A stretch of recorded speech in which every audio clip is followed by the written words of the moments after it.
Today's review is for Pokemon Shuffle. It is alright if you do not mind dropping down clams to play more than 25 minutes at a time. It has a gameplay limit of 5 hearts, which relates to 5 turns total. In order to get more, you have to buy more, or wait 2.5 hours to fill up your bar and knock out some more puzzle tables. The game is otherwise fun. Think of Candy Crush and a few other titles of the yesteryear, and you'll pretty much have this game down to a science. Now, it does have some challenge here and there, but it's sort of a heart bumper, meaning it takes away a life almost unfairly. Now, you're thinking, well, no, that's just a challenge. Well, here's the thing. They bounce these around the same time you would have around 2 or so hearts left to make sure you knock down those 2 remaining hearts, meaning you don't have any hearts left. You have to wait about 30 minutes or so per heart. So it's, again, sort of to make you have to spend money.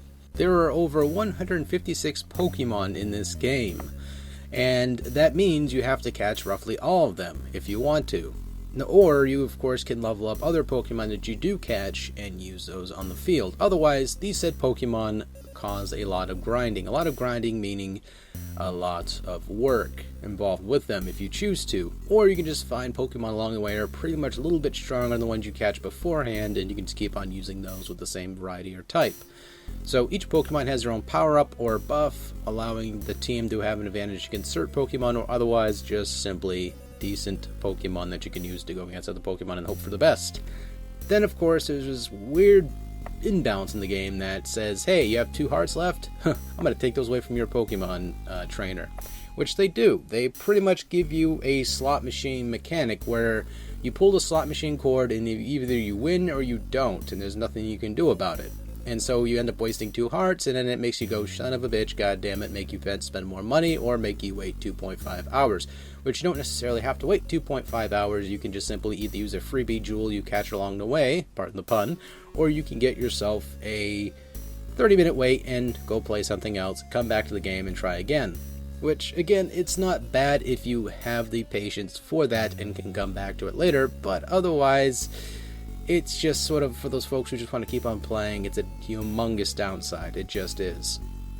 But other than that, I think that the power-ups and the abilities Pokemon of each variety or type is pretty interesting and unique to the said gameplay. But because the heart system gets used every single time you face a Pokemon, that's what takes away from the game a little bit, is that flavor right there. Again, games such as Candy Crush do not use this as a disadvantage to the player. They just let you keep on playing and give you a gate which stops you for 18 hours.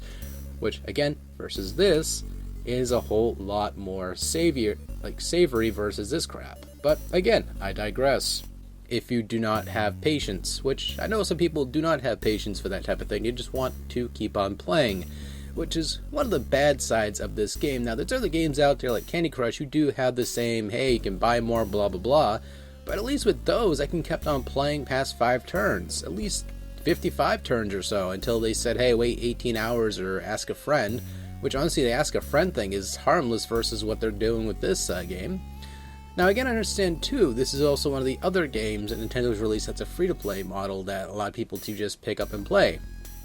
But with that said, the game does not feel like it's balanced at all. Like, it just does not feel balanced. Now, every once in a while, this game does toss you a freebie jewel, and it is decently fun. It's just sadly they kind of oversaturate this with a pay-to-play that sort of sucks. So, if they can hopefully balance that out in the future and give the players something I would say more valuable than what the hell they're giving us right now, then this game could be a hell of a lot more recommendable. Otherwise, it's passable. It just has a humongous, bad, nasty cash up involved with it. Now, again, I have no problem of understanding the fact that some companies need to pay the bills around the place, but seriously, if they're trying to get gold-plated toilet seats, they could have just said so. I think the Pokemon community would have probably gave 2 shits about that. Said, hey, here's some money for a toilet seat. Go shit on, my friend, shit on. So, overall, for a freebie, it's worth the play if you don't mind waiting about 2.5 hours to even play more with 5 more hearts. Otherwise, I would say just avoid this game entirely, unless you have absolutely nothing to play on your 3DS. But if you do have something to play on your 3DS, and you don't mind yourself a little bit of a casual playthrough of a puzzle game, I would recommend having an extra game on the side too, so that way you can compensate the downtime that this game will provide, because it does offer a pretty hefty downtime. So again, it is very playable. The controls are alright. It just has a very cheap system where it's unbalanced. So that's my opinion. I'm sticking to it, and Pokemon Shuffle is passable. Just make sure you have another game on the side, so that way you don't be completely bored on that ride home or the trip to wherever you're going.